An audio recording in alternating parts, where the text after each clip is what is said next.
Well, good afternoon. My name is Frank Gaffney. I'm the president of the Center for Security Policy, and delighted to welcome you to a press conference slash conversation with a number of contributors to a new product, the briefing book that the Center for Security Policy has put out through an entity that we sponsor called the New Deterrent Working Group. It is entitled U.S. Nuclear Deterrence in the 21st Century, Getting It Right.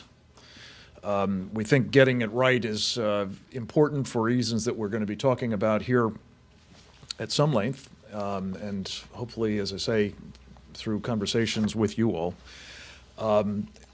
Getting it right is something we're not confident is likely to happen unless some very serious discussions, debates, and policy adjustments are made, as well as programmatic course corrections. I'm going to introduce first those of the new Deterrent Working Group members who are with us today to talk about our product, and then I will say a few words by way of introduction and then turn to them in the order that I'm going to introduce them to you. First, we will be hearing from Admiral Ace Lyons, a retired four-star Navy admiral who completed a distinguished 40-year career in the United States Navy as the Commander-in-Chief of Pacific Forces, CINCPAC, as they used to call him. He will be talking about, from the perspective of an operator, the policies, programs, and operational considerations that are very much in mind for us as we think about the effectiveness of our deterrent today and in the dynamic and increasingly problematic world in which we are going. Next, we will hear from one of the Admiral's colleagues, Vice Admiral Robert Monroe, who also had a long and distinguished career in the United States Navy, 38 years in his case, capped by two very relevant positions to the topic at hand today, our nuclear deterrent and what it takes to maintain it. He served as the director of the Defense Nuclear Agency and as the director for research and engineering in the Navy staff. Next, we will hear from Peter Husey, who has had several relevant incarnations in government, working in the United States Senate, also served as an assistant secretary in the Interior Department. He currently is associated with the National Defense University Foundation and is president of Geostrategic Analysis. Bob will be talking, I should have mentioned this, Bob will be talking about the stuff that must be attended to if you wish to maintain a nuclear deterrent, the infrastructure, the complex, both the physical pieces of it and the human skill sets. Peter will be talking about arms control. Of course, this is all taking place against the backdrop, as I'll describe in a moment, of the summit that will be taking place next week between the President of the United States and the leaders of Russia. Peter will be walking us through some of the arms control initiatives that we understand are on the table in the preparations for that summit meeting and what may well come from it. And we'll have insights into what that could mean for our future nuclear deterrent capabilities. And finally, we're delighted to be joined by Paula de Sutter, also a former assistant secretary in the Department of State, where she was responsible for verification, compliance, and implementation. Paula has an extraordinary depth of knowledge in both arms control treaties and what goes wrong with them, almost without exception, as people take advantage of verification shortcomings and other loopholes to engage in systemic non-compliance. Not the United States, mind you, but many of our treaty partners. With that, let me just say a few words by way of sort of background. You also have in your seats materials in addition to copies of the new white paper. And might I also say that paper is available on the Center for Security Policy's website, which is securefreedom.org. It can be downloaded and disseminated, for that matter. The summit, as I say, is the backdrop for our conversation today. We've witnessed in the space of the Obama administration's time in office the very substantial policy ideas that have been introduced to redirect American nuclear deterrence policy and programs. We'll be talking, as I said, about that at some length. I just want to say that this is also against the backdrop, of course, of some very significant nuclear threats developing around the world.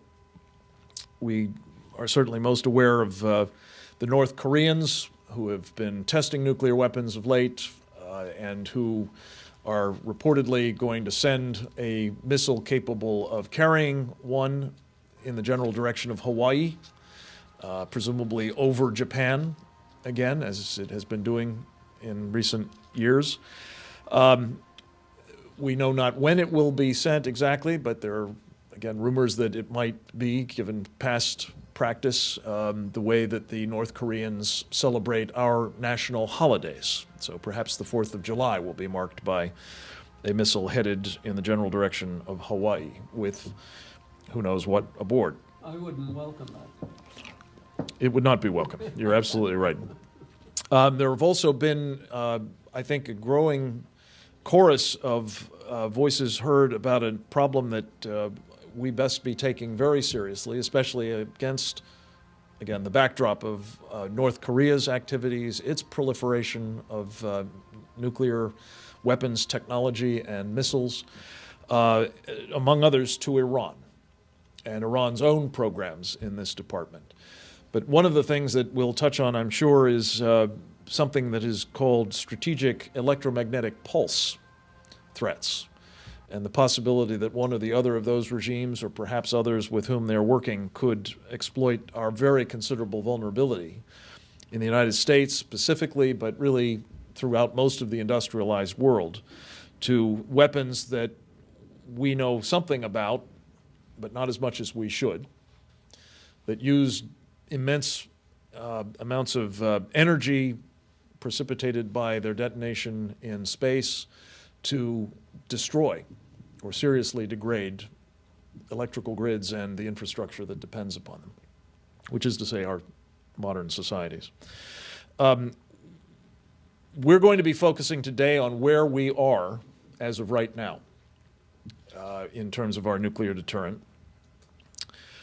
I hope we will leave you with a clear and, to be honest, troubling picture of what will be the future of our nuclear deterrent if we don't take corrective action, given both where we are today and how we got here, which is to say, a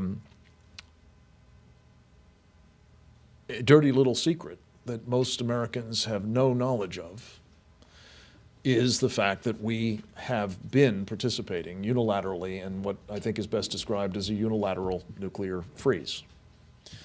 And that will leave us in very serious difficulties, as we'll hear more about momentarily.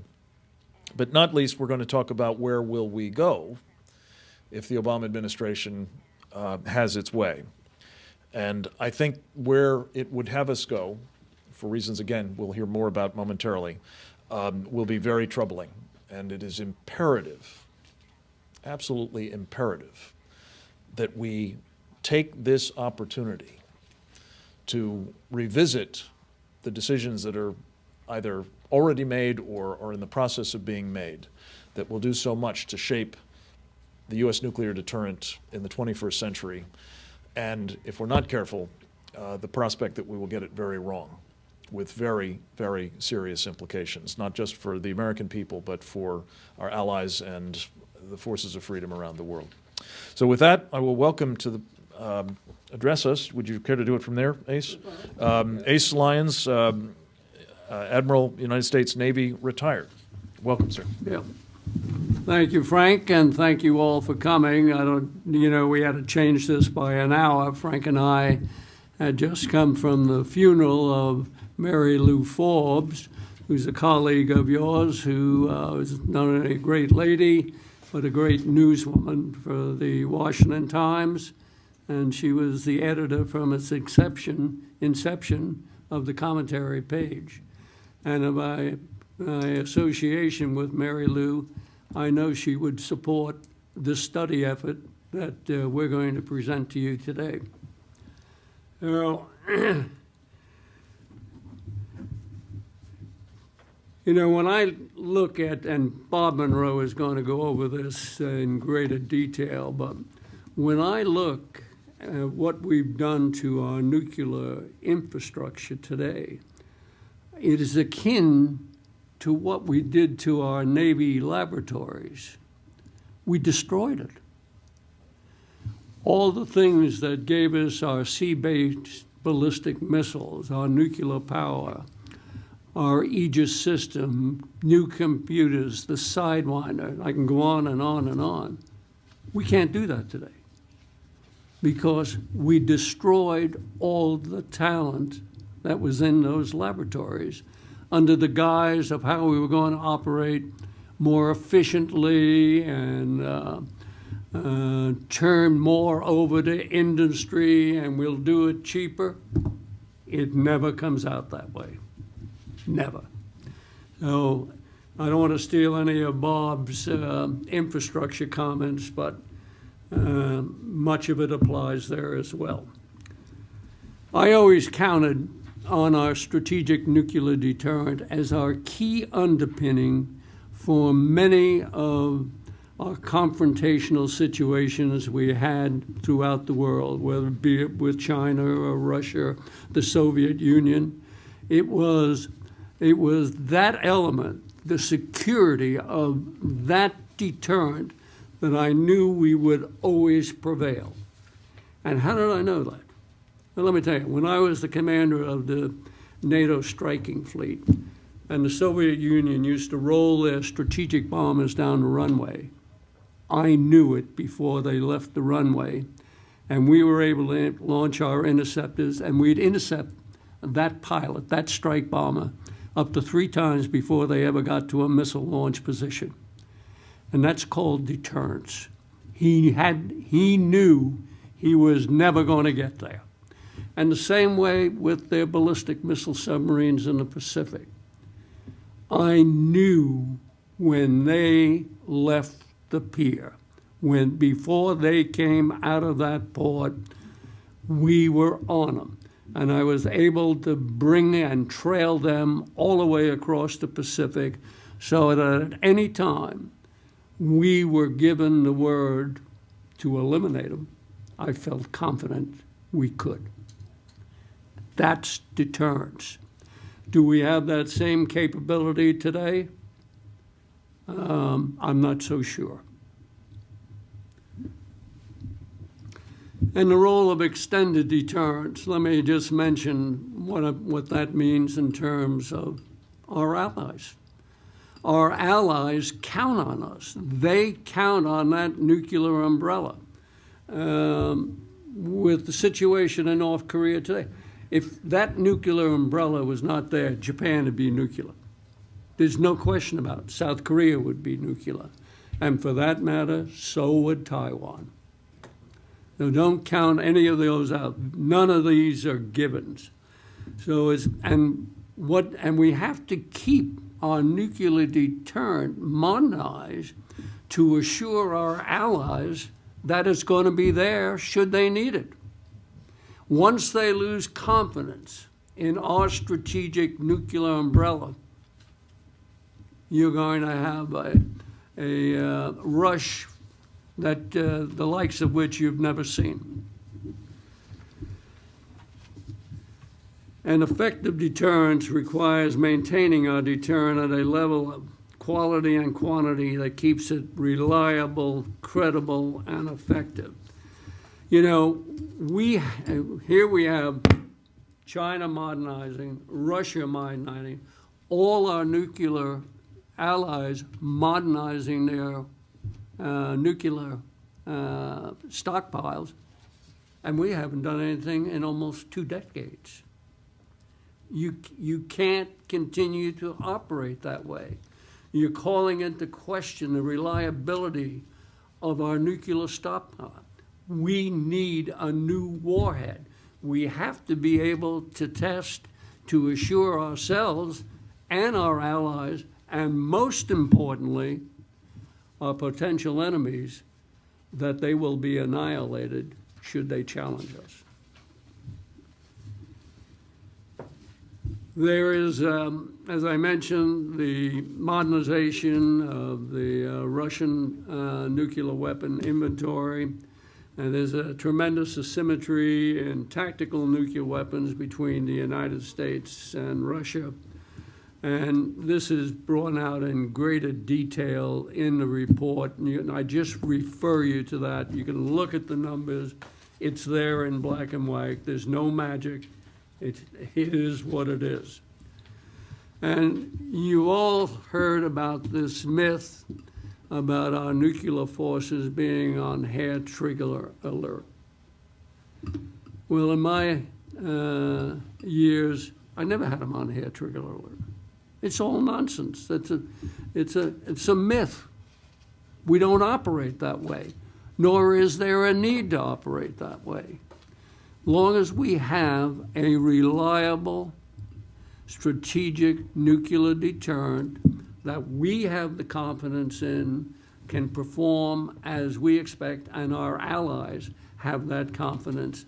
And as I said, most importantly, we want to make sure our potential enemies understand that as well. And the last point I want to make is probably not surprising to you. To me, in the key element in maintaining a reliable deterrence is our triad. And we need to do the modernization on each one of those elements. And with that, Frank, I think I'll shut up and let Bob Monroe take over and talk. Great. Thank you very much, Admiral. Admiral Monroe. I'm very delighted that you would join us today for this. Use the mic, please, Bob. Delighted that you'd join us today for this. I'm going to talk about 5 aspects of our nuclear weapons enterprise. Can you hear me all right? I guess it, yeah, okay. It's working. For 2 decades, I'll start with NNSA, the National Nuclear Security Administration, which is an element of the Department of Energy. For 2 decades, these are the people that design and build our nuclear weapons. They've done no research and development on new weapons, no design of any weapons, no testing of any weapons, new or old. And while I'm on testing, maintaining the capability to test is probably the single most vital need of all. And no production of nuclear weapons. Turning to the human capital in NNSA, this is an absolutely vital concern. These nuclear weapon designers are the crown jewels of the U.S. nuclear weapons capability. Today, you can count on one hand and not use most of your fingers the number of nuclear weapons designers we have in our labs that have ever designed and tested a nuclear weapon. And within 5 years, they'll all be gone. We're unable to attract top flight new performers because the way we've been, the nuclear freeze we've been observing for 2 decades has convinced young Americans that this is not that a nuclear weapons profession is not much valued by our society. When I emphasize separately design, testing, and production, each one of those elements of the infrastructure must function as a huge team, each one integrated with its DoD, Department of Defense counterparts. And then those teams have to be integrated to function together as one. I doubt if any of us can really understand the immensity of that task. It will take years and years to recover that capability. We've got to get back to it. The report, our white paper, talks about the starry state of the U.S. nuclear deterrent. These were two aspects of it. The NNSA functions and their people. A third is the stockpile of weapons that they have produced. It is irrelevant today. It simply is not going to deter the threats we face today. Most of the weapons, almost all of them, are well past the end of their design life. Many of them are in questionable condition, although you're not hearing much about this, because our problems are discovered, like, say, a crack in an epoxy joint or a change in thickness of a shielding, that our designers just don't know what effect that would have, whether the weapon would detonate at all. And of course, we can't test, so you can't program a computer to tell you that when the computer doesn't know what that effect is in the first place. And the length of time it's going to take to recreate, to reconstruct that facility is just like something like 2 decades before they can start turning out replacement, effective, relevant nuclear weapons. On the infrastructure, the physical infrastructure, we don't have any capability at all to go into production on nuclear weapon pits, the heart of the weapon, the trigger of the weapon. We closed down Rocky Flats in 1989, and every attempt to start a new one has been refused by Congress. But it's not just the pit production facility. Our plutonium facilities at Los Alamos are over 50 years old, over a half century old. The same thing is true of the uranium facilities at Y-12, that's in Oak Ridge. Our production facilities are virtually unknown condition because they haven't produced anything. And recall now that the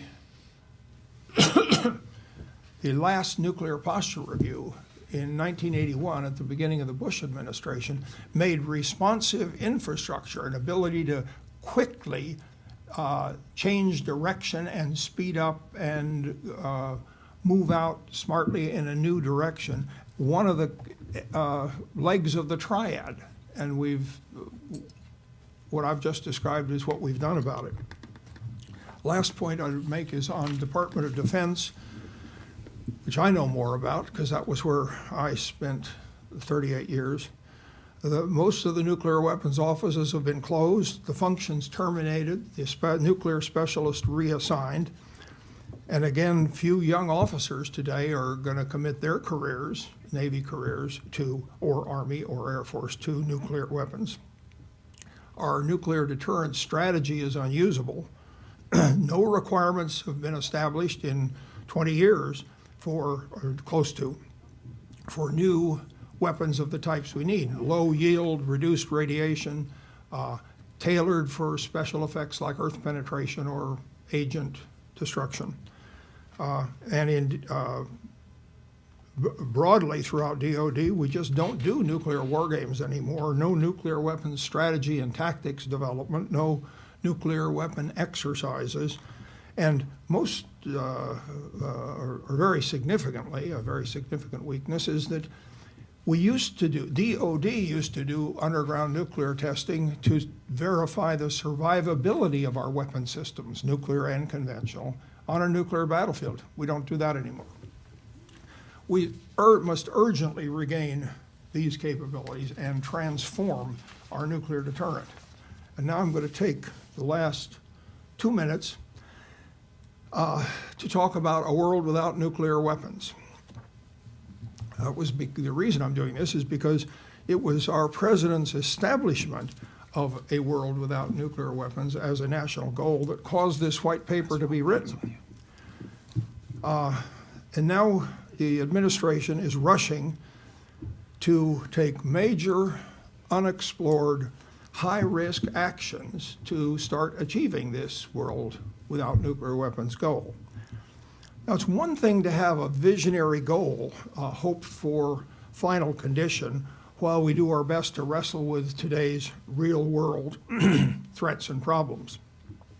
But it's quite another to start taking drastic actions to reach that visionary goal, actions which may well make today's problems far worse and expose us to much higher risks. And this is particularly the case when you don't know where you're going, as the proponents of the world without nuclear weapons will readily admit. We don't know where we're going, but we must start taking action. So what should we do? It's my view that democracies solve this issue through a national debate. We ask questions openly, seek answers from all quarters. Why aren't we doing this? Why aren't you doing this? Here's some questions for starters. Is a world without nuclear weapons possible? Is a world without nuclear weapons desirable? What dangers would we be exposing ourselves to along the way? If we achieved a world without nuclear weapons, how would we stay there when nuclear technology knowledge is widespread throughout the globe? How would we verify compliance?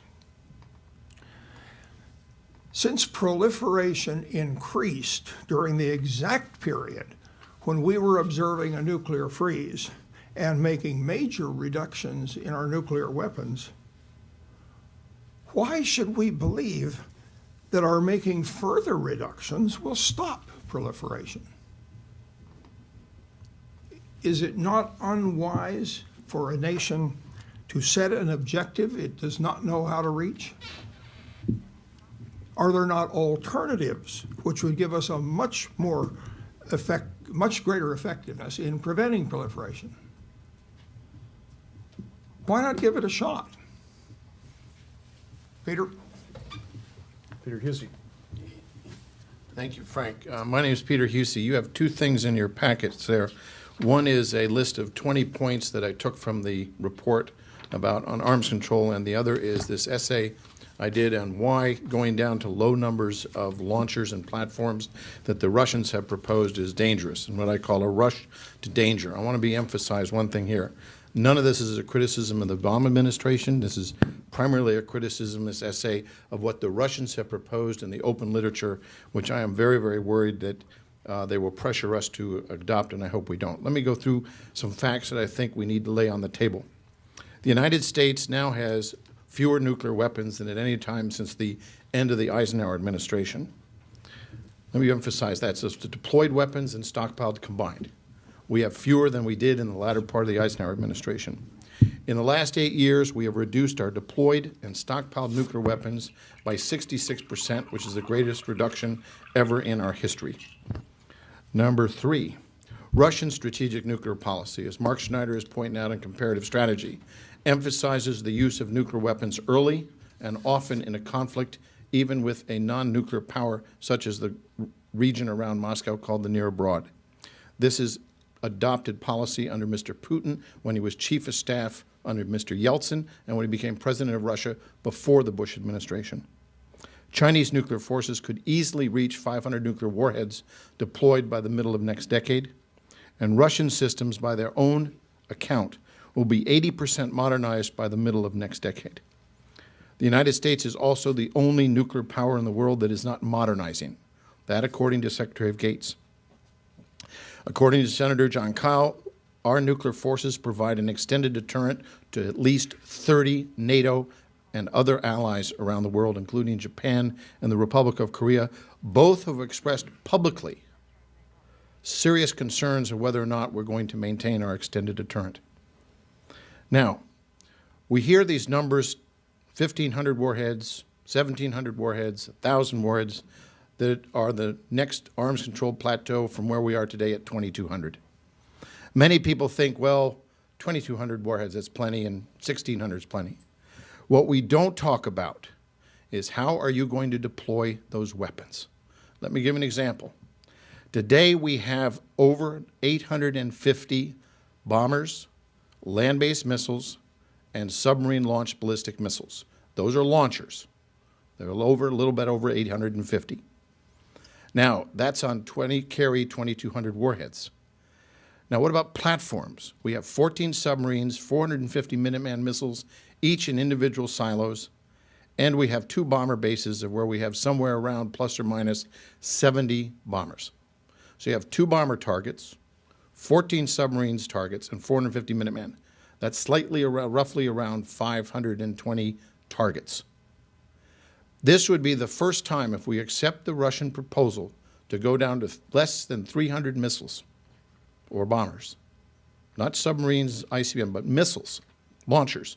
If we go down to less than 300 and compare to where we are now at 900, this will be the first time in American arms control history which we will have reversed the process of demerving and going for more stable deterrence in our history. Meaning the number of Russian warheads to U.S. launchers, instead of being, depending on how you want to calculate it, 2 to 1 or 3 to 1, will be up to 10 to 1. And depending on how, if we were under 300 missiles, which could go in 300 missiles, you could put them in 12 submarines. You'd have 12 submarines versus 1,500 Russian warheads. That's over a 100 to 1 ratio. That'd be the first time we have gone, ever since the SALT treaties in the 1970s, the START treaties in the 1980s and 90s, and INF treaty, we will have reversed the entire push in the world toward between Russia and the United States that in a crisis you want to move away from what Sam Nunn called prompt launch. Meaning in a crisis, if an adversary thinks he can take out your platforms with a small number of nuclear weapons and have many left, he might try it in a crisis, as opposed to the current situation, which is in order to take out 450 Minuteman, for example, you're talking about over 1,000 warheads coming over the pole. And that's Armageddon. So you give in a crisis a Russian planner two choices. Do nothing with your nuclear weapons or Armageddon.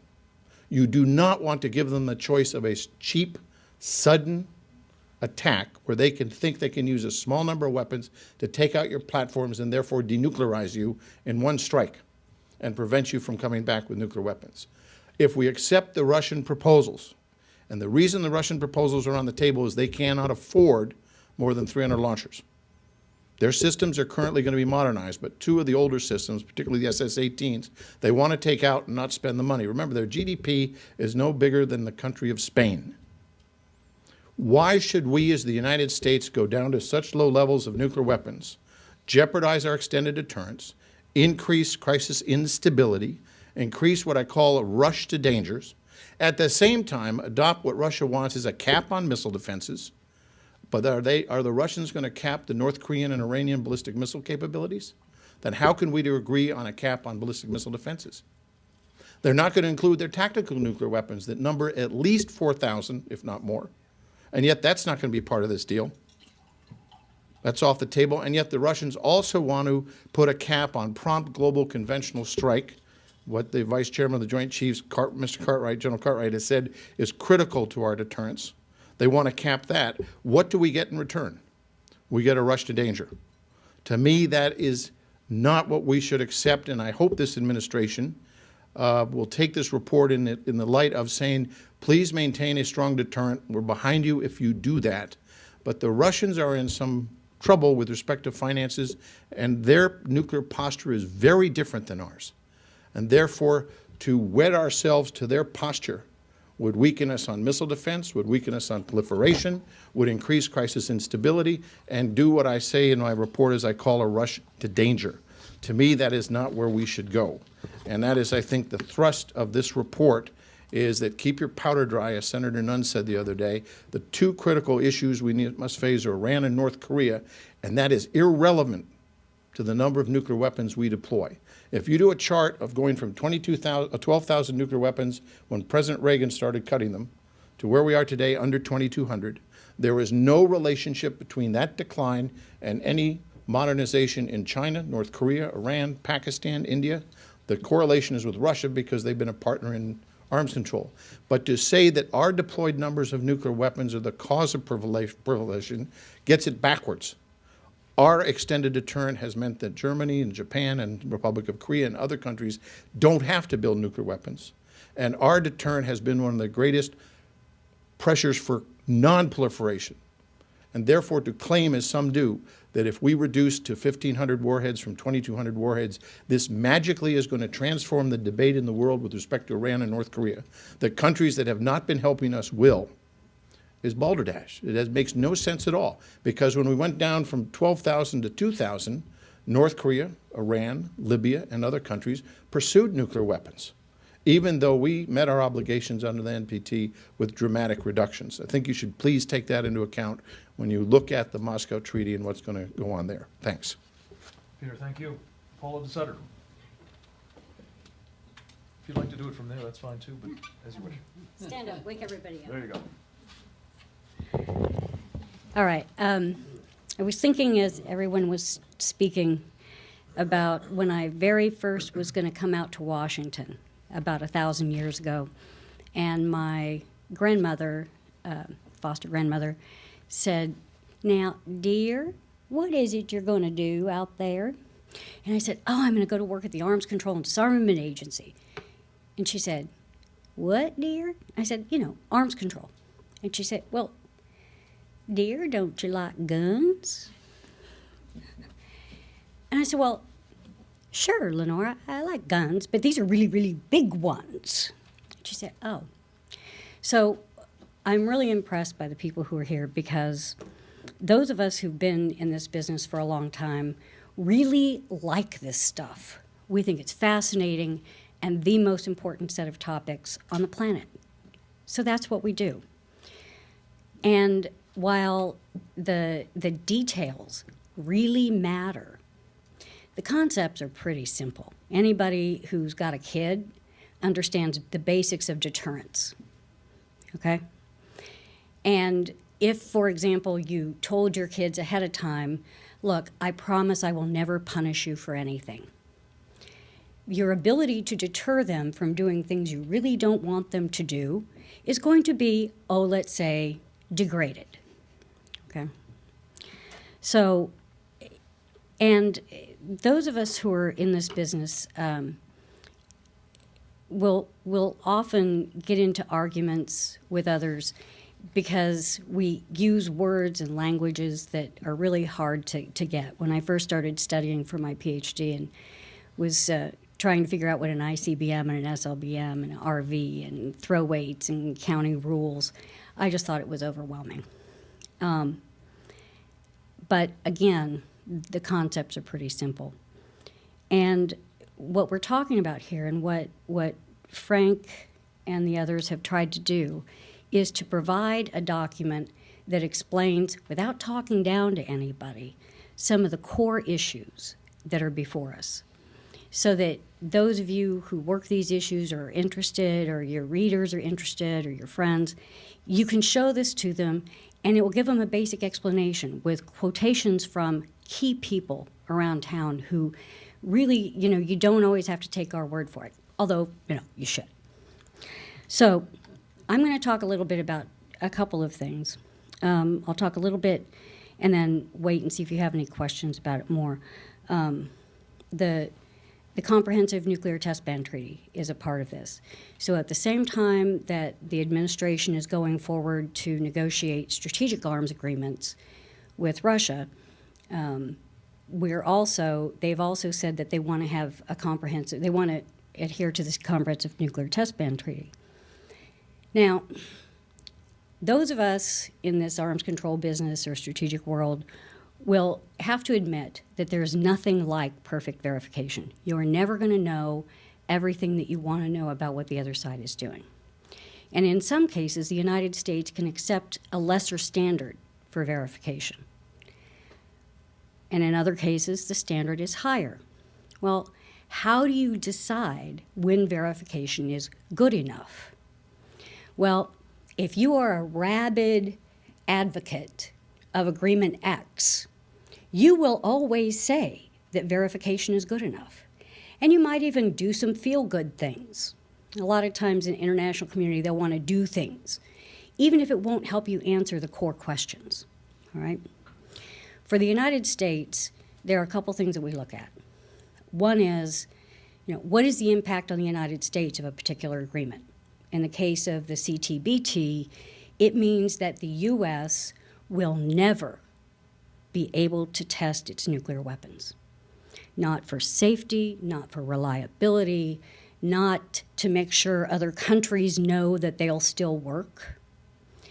And while, I understand that people might say that a nuclear-free world is a goal, even the Obama administration will say it's not going to happen in the next 10 years, okay?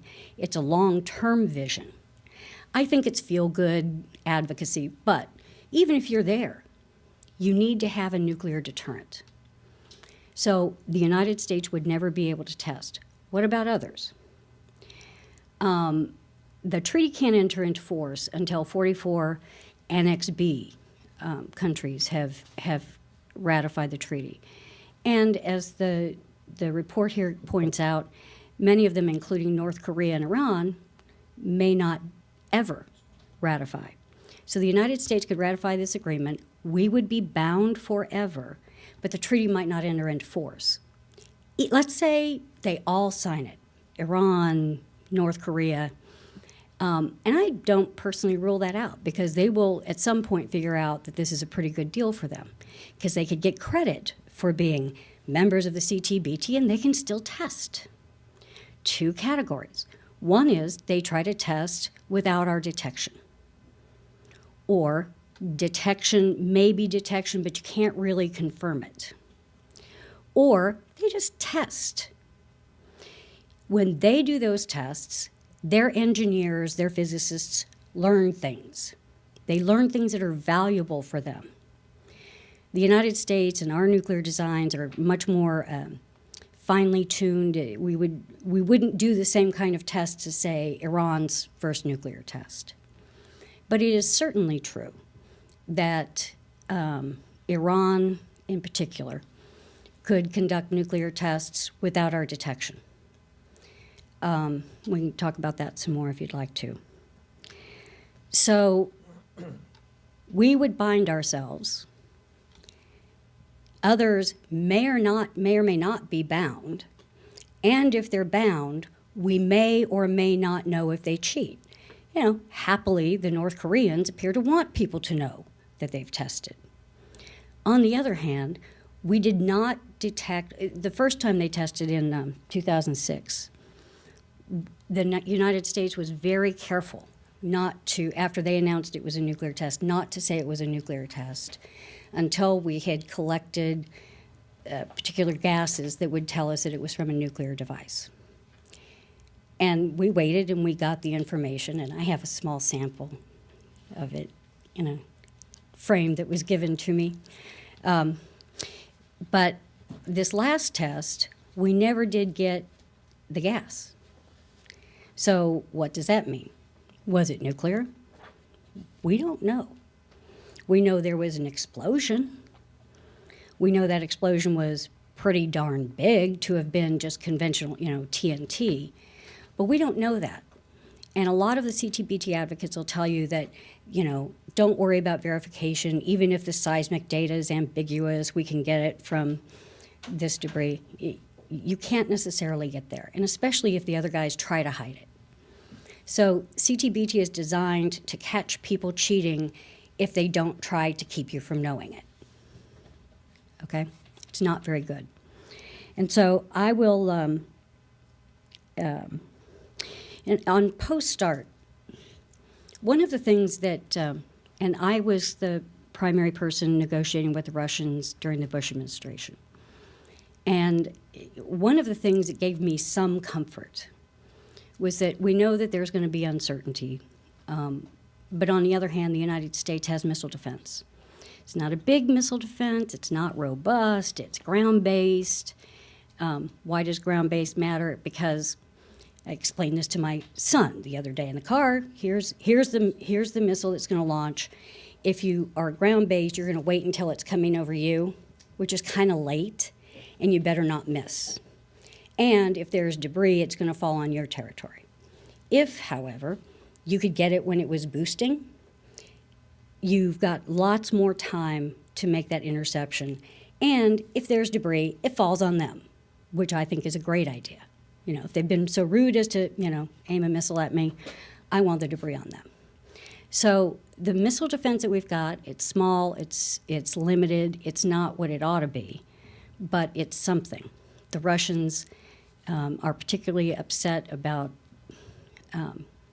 missile defense that the Bush administration planned to deploy in Poland and Czech Republic. Their arguments that you've seen them make about the missile defense there are just silly. I mean, they know they're silly. 10 interceptors, none have warheads. So when they say that we could use them as offensive missiles against them, the answer is, okay, let's suppose we did. We launch these 10 missiles at them, and they land with a thud. Okay, we might as well throw rocks.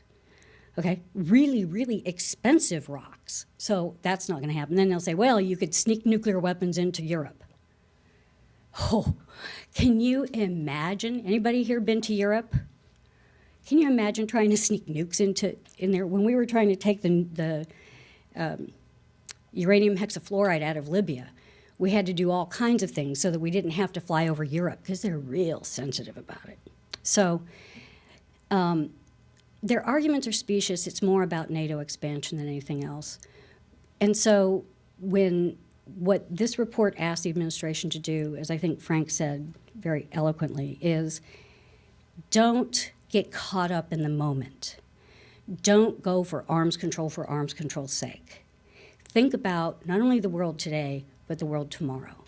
And remember, when North Korea did its nuclear test, one of the first things that happened was Secretary Rice flew out to talk to the South Koreans and the Japanese to make sure that they understood that our nuclear deterrent and our nuclear umbrella was still over them, so that they would be disinclined to go for nuclear weapons, which either country could readily do if they didn't rely on the U.S. So these matter, the details matter, the concepts are pretty simple. So I'll stop there and turn it over to Frank. Thank you. Just before we open it up to questions, let me just acknowledge several people whose contributions were material to this report. Jim Woolsey, whose name is on the front, is the contributor of a foreword, which I commend to you. Former CI director under President Clinton, also a member of the Strategic Posture Commission, whose report we've cited here repeatedly. Other contributors, not necessarily by their intention, but we've found their comments, their inputs to be enormously helpful, were, as Paula mentioned, Secretary Gates, the Strategic Forces Commander Kevin Chilton, General Kevin Chilton, the National Nuclear Security Agency Director Tom D'Agostino, the Los Alamos Nuclear Weapons Laboratory Director Michael Anastasio, Dr. Schlesinger, whose successive reports have been hugely helpful, both those he's known for in his own right and the one, as I mentioned a moment ago, the Commission on Strategic Forces, which he was co-chair of. So these were very important inputs to the content. I also want to thank several of my colleagues at the Center for Security Policy, without whom we could not have pulled this together. Ben Lerner, our Director of Policy Operations, David Reboy, our Director of Communications, and our Chief Operating Officer, Mike Riley, each of whom made very, very important efforts to make this possible. So I wanted to thank them, and with that, we will open the floor. If you would identify yourself and anyone in particular you would like the question addressed by, we will welcome them. Any questions? Yes, sir. If you could identify yourself, please. My name is Ishida, Japanese advisor. Thank you for coming. I'd like to ask to Mr. Sutter, and as for the second nuclear test by North Korea, the recently, U.S. Intelligence community concluded that North Korea had conducted a nuclear test.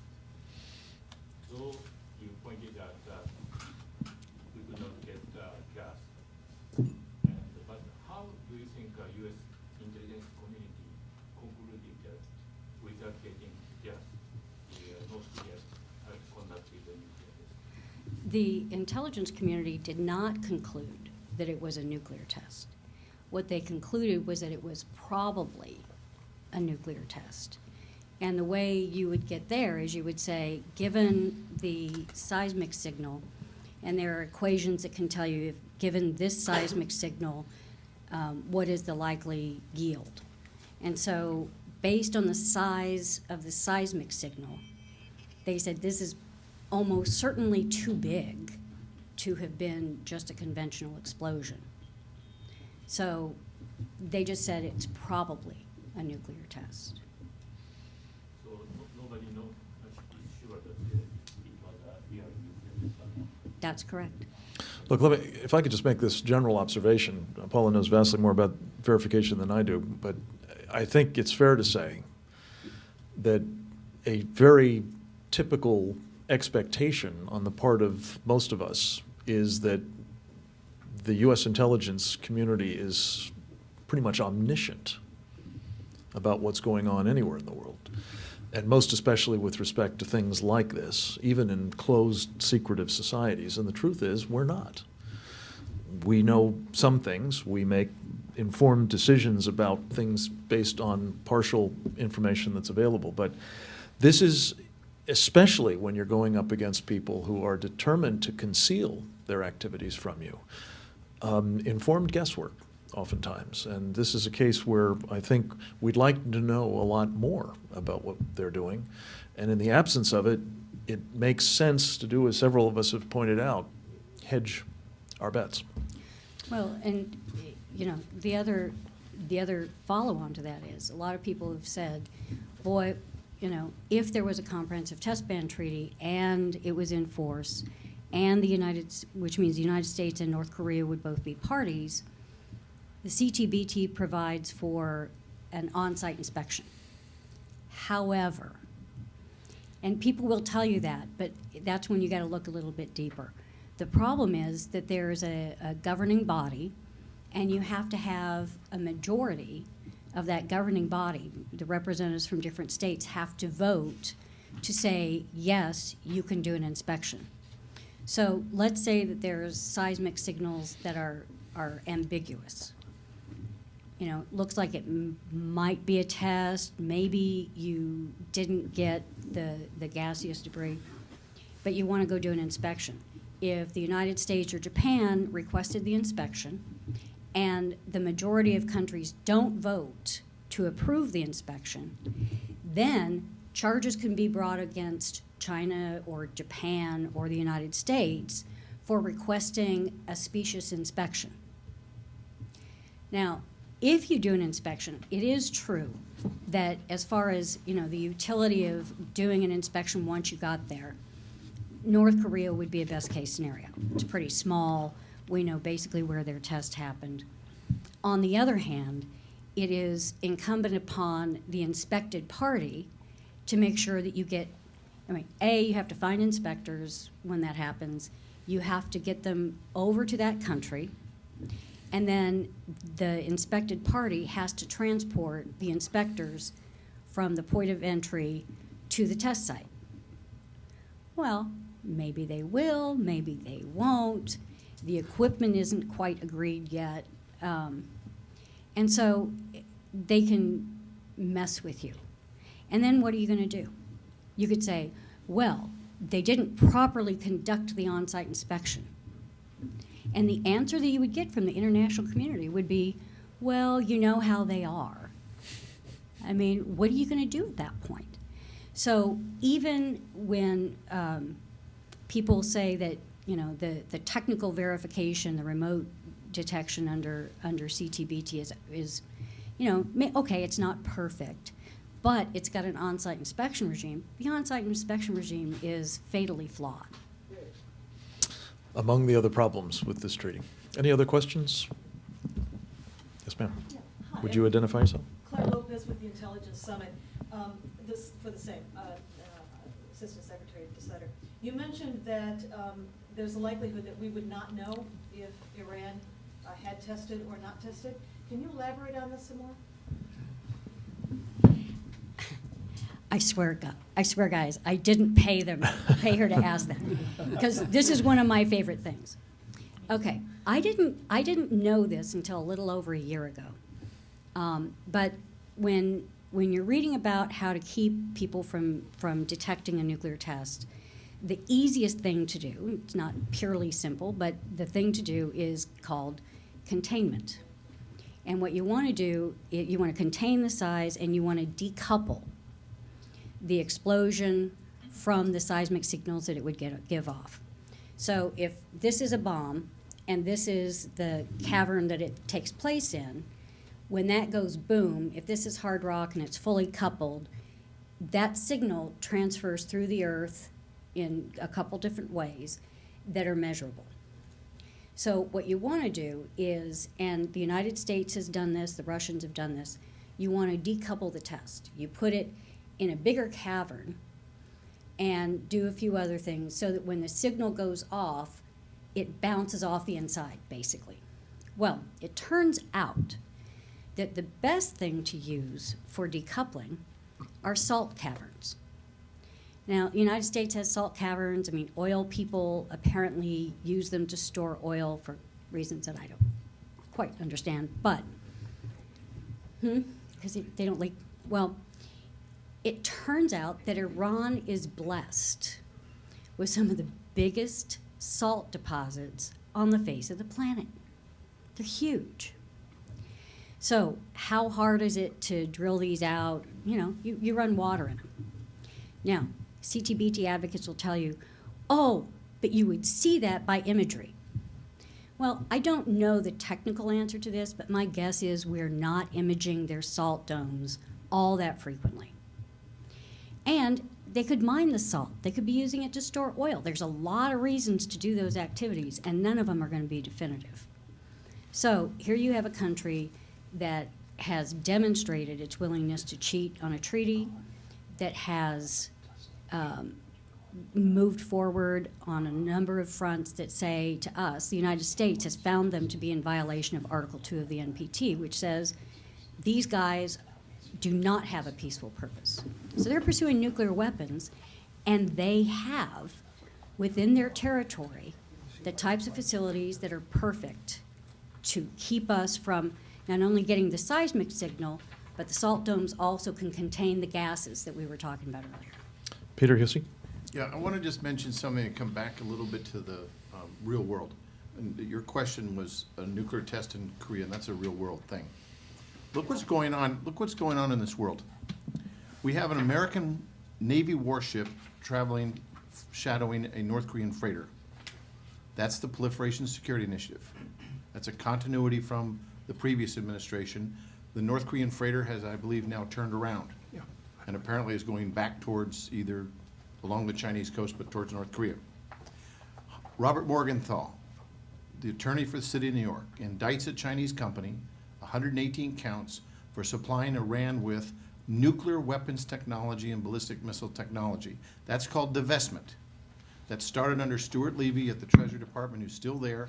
We're trying to do it through a bill in Congress that John Kyle and Barbara Boxer, that's a pretty big spread there, got 30-some senators having a divestment bill saying if you do business in Iran or North Korea, you're not going to do business with America. And just today it was announced in the press there are 2 North Korean companies that they've gone after, and one company is from Hong Kong but is incorporated in Kish Island in Iran that is taking Iranian money, giving it to the North Koreans who are fabricating ballistic missile technology and then transshipping it back to Iran. This is the real world. This is the real problem, as I said in my remarks, Iran and North Korea and the proliferation from terror-sponsoring states to perhaps terrorists that they work with, as opposed to however necessary it may be to have arms control with Russia. That should not, in my view, be the driving force behind the proliferation concerns we see every day, the North Korean freighter and the ballistic missile test. And the last thing is, What are we deploying around Hawaii? Missile defenses. Because North Korea and Iran now have rockets that if the third stage works on that North Korean rocket they tested a little bit more than a month ago, as General Obring says, you could put a 500-pound warhead in Miami and you could put a 650-pound warhead in Indianapolis. And my understanding from Uzi Rubin of Israel is that the Iranians now exceed in capability what the North Koreans can do with ballistic missiles. They can stage rockets and they have solid fuel. Solid fuel means you can deploy that rocket and launch it without any warning. Liquid fuel, you got to bring the trucks up and fuel it and you can see it, everything. That, both North Korea and Iran are capable now of going beyond that. That's the real world. And I think what this report tries to say is, however important it is that we manage the relationship between Russia and the United States in a stable manner because we both have so many nuclear weapons, the real threat we're facing are what I call, Mike Ledeen calls the terror masters and their terror groups that they work with, and two of the most critical ones are North Korea and Iran. And they both have ballistic missiles, and one has nuclear weapons and one's pursuing them. So I would hope that people would concentrate in addressing those issues because the administration is using the Proliferation Security Initiative, they're using divestment, and they're using missile defense, which is a continuity from the previous administration, which I think should be pointed out that, you know, there's certain realities in the world, and guess what? Both this administration and the previous administration are using those three elements to do with counterproliferation and kind of check the rogue states of Iran and North Korea, and I think that's news. Can I ask one of the world's great experts on nuclear testing related issues, Admiral Monroe, to address these questions and additional points you'd like to make? Bob Usenlake, please. Oh, yeah. We'll approach it from two different points, each one taking about a minute. Thank you.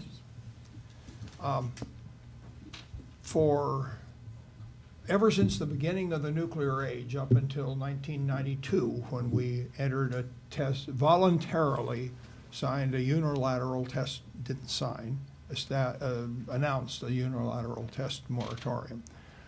All of that time, testing was the very heart of the nuclear weapons business. Let me use the analogy of a wagon wheel. Rim around the edge, a hub in the center, and then key spokes. Consider the hub to be the testing function in nuclear weapons, and the spokes to be all the functions. One of those spokes would be the scientist. The way you train those scientists is by testing. One of them is science itself. The way you pursue science is testing. The way you validate your designs is by testing. The way you certify your warhead is by testing. The way you find problems with a warhead is through testing. The way you identify the fixes to the problems that you found is by testing. The way you verify that the fix works is by testing. The way you integrate these two worlds of the NNSA designers and producers and the DoD user community is by testing. And finally, within DoD, the way that they verify the survivability of our key weapon systems, like a reentry body or missile body electronics, against nuclear weapon effects is through testing. So if what we did in 1992, when we voluntarily entered a unilateral test moratorium, we took the hub right out of our wagon wheel. Now imagine how much good a wagon wheel is going to do you in something as important as nuclear weapons by testing. The second point I'd like to make has to do with the what a scientist, and I am not one, calls the scientific method. Back in the Middle Ages,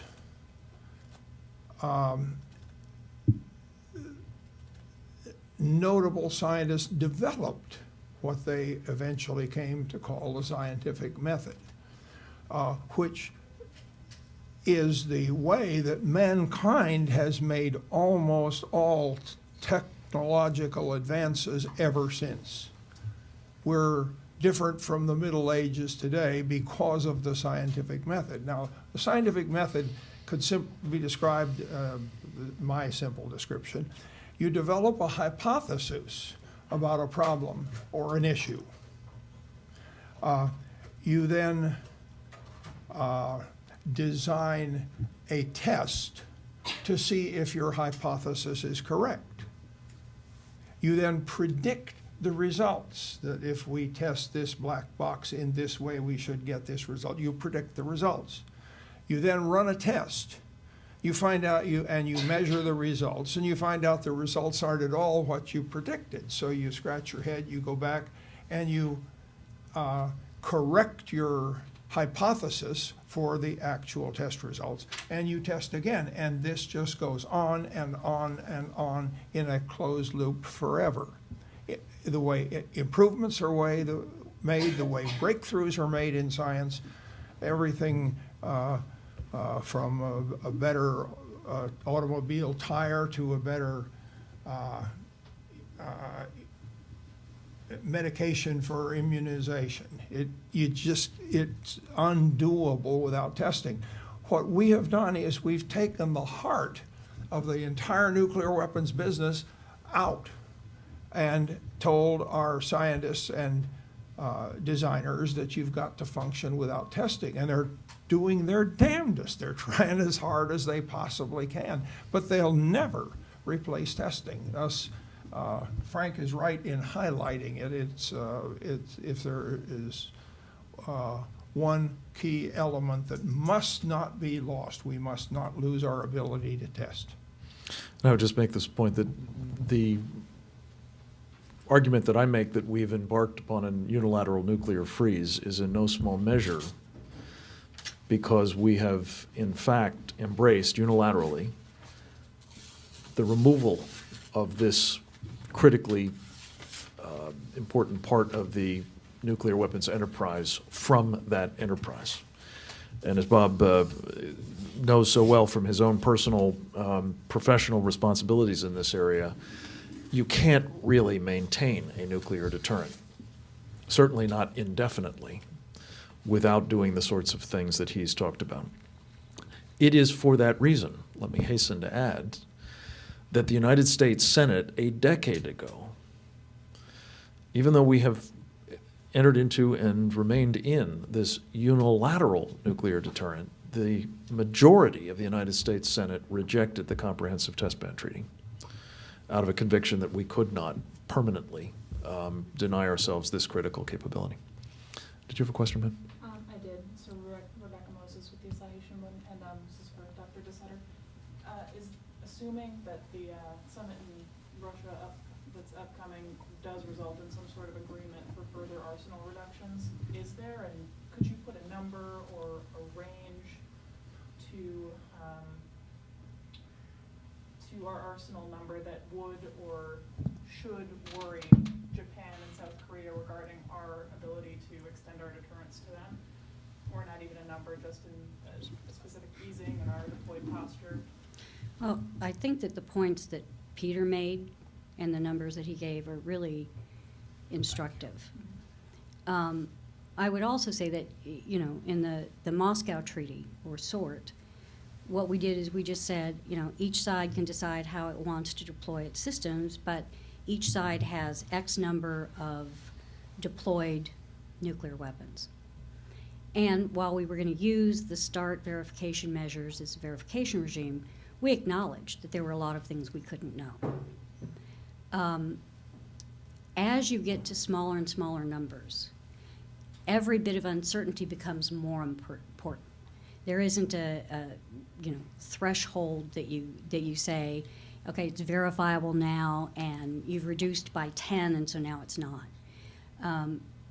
And certainly, if we had, you know, a more extensive ballistic missile defense, I would say I can take a lot more uncertainty, even with lower numbers. And again, I mean, the nuclear weapons that we have left in our stockpile are pretty old, and you know, they were designed for a different age. Okay, they weren't designed to address the challenges that we've got now. So you're not going to get a clear marker on that what they will be trying to do is to say that it's effectively verifiable. We had submitted a draft to the Russians that was pretty extensive. We took a lot of the START provisions and adapted them. But our goal was to be using those provisions to monitor the Moscow Treaty approach. And so you didn't get into what Peter was talking about, where you've got limitations on the number of delivery vehicles. Because once you limit the number of delivery vehicles, you are incentivizing MRVing. And as Peter said, when you incentivize MRVing, the United States, I don't know if you're way too young to remember, but we used to have the MX missile. And it was a great big old missile that was going to have 10 RVs. And, first they said we'll make it mobile, and then that never worked. It was a use it or lose it weapon, because you weren't going to just let it there, and it was too valuable of a target for them not to bother attacking it. So I think the point that Peter made is you want to have a viable and robust U.S. nuclear deterrent, not only for today, but we've got a lot of threats we need to be able to worry about, and we have a nuclear umbrella we have to reinforce, but also stability and future directions. And so the United States, and Frank mentioned this, I think only in passing, the United States has an entire structure set up to make sure that the United States always complies with our legal obligations. And international treaty is the supreme law of the land. Now, there have been a couple little screw-ups, INF and START. We knew START was so complicated and convoluted that we'd have some problems. But nothing, the INF treaty one that sticks in my mind is some guy in Texas found at some military base a concrete-filled Pershing missile. Well, we were supposed to have declared and eliminated all of them. And so there was this big scramble in the U.S. government. What do? We're in noncompliance.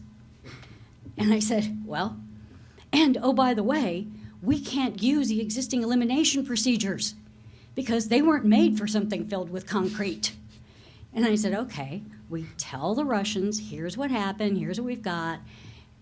We need to come up with some new procedures for this one-time deal, and you guys can come and watch. But I'm telling you, it took a lot of high-level people in the U.S. government, and everybody was scrambling because we take our compliance so seriously. So whether it's the Moscow Treaty or a post-START agreement or CTBT, we will comply, or people can go to jail. Rebecca, let me answer your question because it's an excellent one. Part of it's the perception of the governments in question, the Republic of Korea, Japan. But let me tell you a story. When Senator Warner was Secretary of the Navy, he said his biggest fear was if the head of naval operations would come to him and say, Mr. Secretary, one of our boomers did not come home. Now, 300 launchers can be put on 12 submarines. It's 24 missiles per sub. When you go to 300, you have 12 submarines, no ICBMs, no bombers. What happens if that happens when you're at 12 submarines and your CNO comes and tells the President of the United States, one of our boomers didn't come home, and that information leaks out to our friends in Japan and Republic of Korea? Then you have to go to the Larry Welch point, which is over time, those 12 submarines could be attrited at sea, let alone the ones in port can be taken out with a conventional cruise missile. At some point, the U.S. would be without a nuclear deterrent. The question is whether our allies, having found out, panic and say, we've got to build our own nuclear deterrent. And then you have a problem of proliferation in Japan, Republic of Korea, Taiwan, and then what happens with respect to China. So it's a perception of our allies, and what I think is important is our allies came out publicly and said, United States, we have some doubts. And that is rarely, if ever, happened in at least I've been doing this since the Reagan administration, I think March of 1981. And just in full disclosure, I wore my peacekeeper pin, because that thing I did 90% of my work on was to deploy this missile.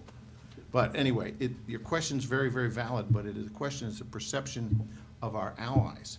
And the fact that they raised this issue recently tells you their concern about going to too few numbers. Any other questions for this distinguished panel?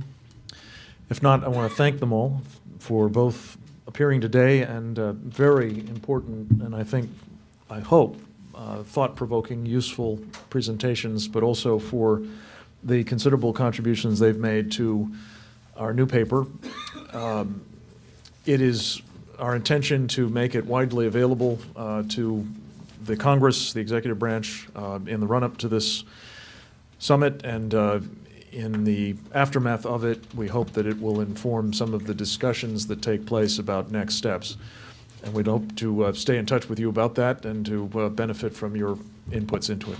So with that, thank you again to all who have made this possible, and thank you for coming.